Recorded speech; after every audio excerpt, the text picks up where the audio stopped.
Ace Motor Parts. Hey, boss! Bossing! Bossing! Basta buhay-buhay! Okay lang, boss. May setup tayo yung pag-aari na ito. Grab Rider, Honda Click. Boss, edit ko eh.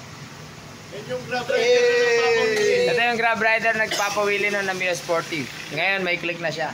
You know, click. Pero yung Sporty niya yun, buhay pa rin yun. Ayun, no? Kaya nakapars na. Ilan taon na ba yung karga niyan? 7 years na yun, boss. Going 8 years. 63 big valve, going 8 years. So, ayan lang natin, nagbago na siya. Bago na siya ng motor, ayan.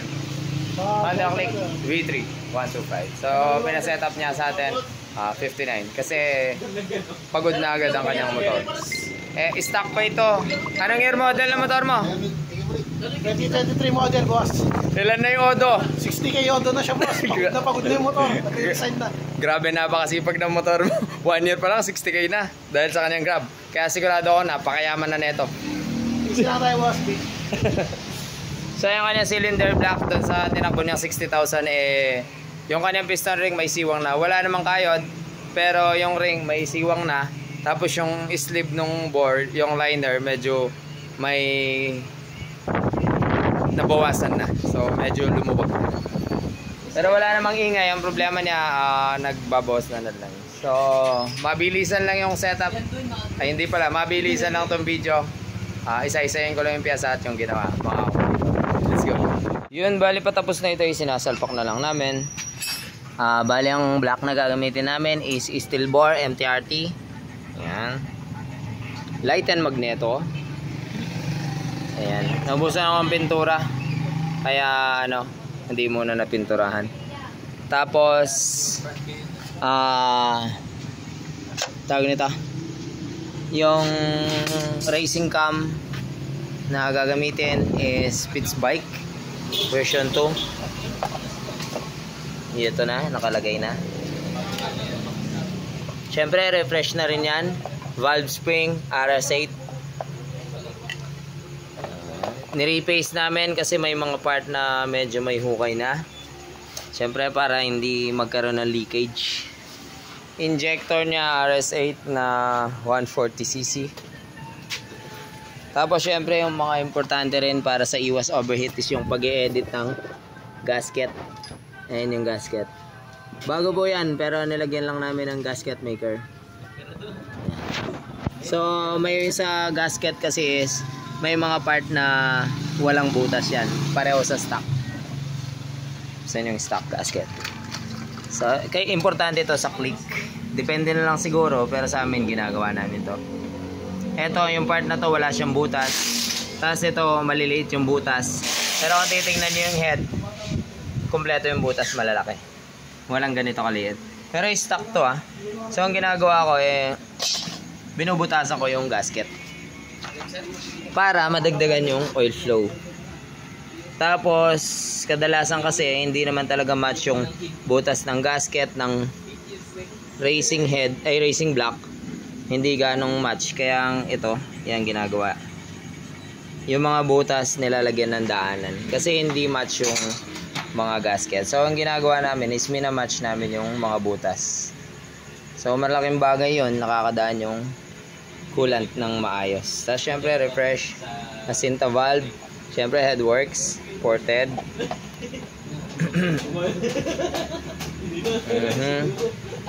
So yun, dun throttle body stock pa rin naman.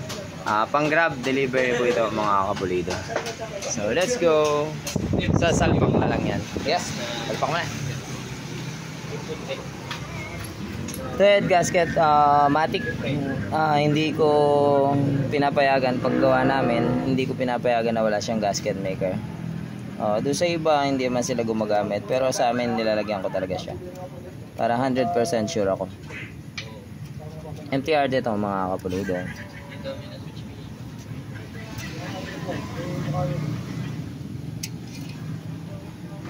Ano pa? Yun lang.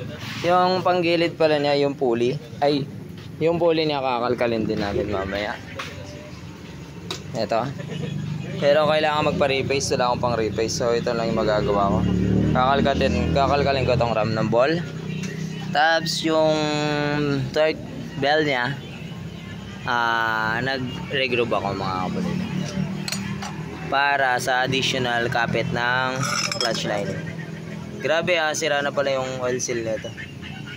Kaya, ayan, puro grasa na. Pagod na yung motor niya. Na ano yun eh? Ginagawa na ito, bakit nasa labas? Ikay memo gimbal mo, di ba? Ikaw nagbuo ng clutch mo, di ba? Ang galing niya, oh. DIY na, hindi na nilagay yon. Yung center spring seat. Baligtad yung gawa mo. Nagtatakas yung mga ano. DIY pa more. DIY pa more. Tumakas yung bulitas. Oh, ayun. Nakalitaw, oh. Baligtad. So ito, importante ito. Nagtulungan pa mo silang mag-asawa dyan.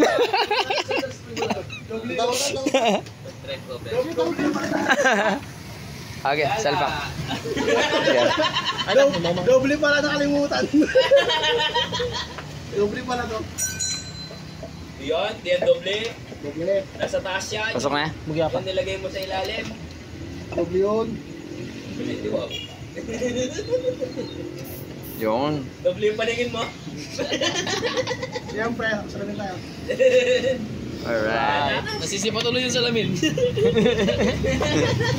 Nasa labas yung center spring seat. Boss, makaganti na sa kanya. FI era na daw pala tayo ngayon, FI era. Pero hindi tayo titigil sa pag-upload ng Mio Sporty. Maganda kasi Mio Sporty. Sa totoo lang. Sa totoo lang. Mio Sporty the best para sa amin.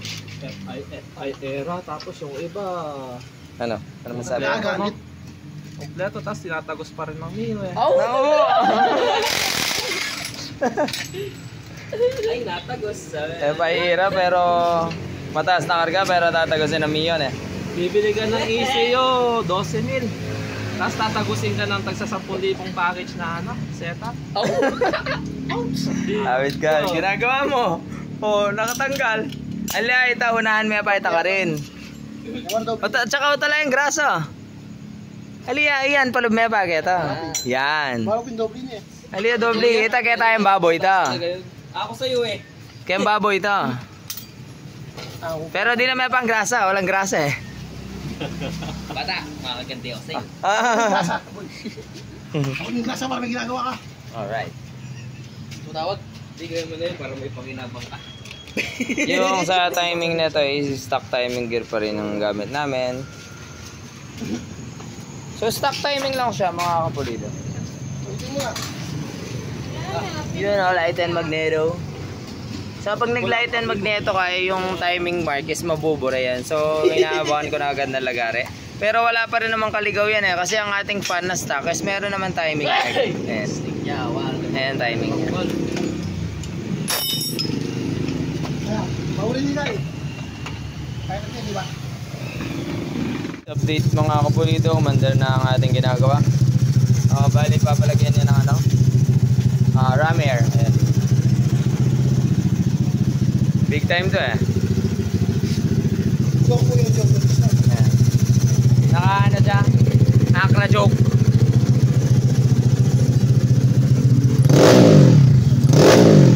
Ayan.